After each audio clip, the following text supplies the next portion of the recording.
حضرت عبداللہ بن عباس رضی اللہ تعالی عنہ فرماتے ہیں کہ ایک رات میں اپنی خالہ میمونہ بنت حارث زوجہ نبی کریم صلی اللہ علیہ وسلم کے پاس گزاری، اور نبی کریم صلی اللہ علیہ وسلم اس دن ان کی رات میں انہی کے گھر تھے۔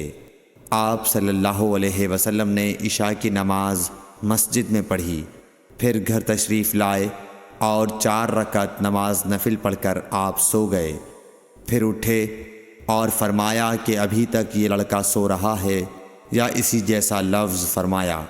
پھر آپ نماز پڑھنے کھڑے ہو گئے اور میں بھی وضو کر کے آپ کی بائیں جانب کھڑا ہو گیا، تو آپ صلی اللہ علیہ وسلم نے مجھے دائیں جانب کھڑا کر لیا۔ تب آپ نے 5 رکعت پڑھیں، پھر 2 پڑھیں، پھر آپ سو گئے، یہاں تک کہ میں نے آپ کے خراٹے کی آواز سنی۔ پھر آپ کھڑے ہو کر نماز کے لیے باہر تشریف لے آئے۔ صحیح بخاری حدیث نمبر 117۔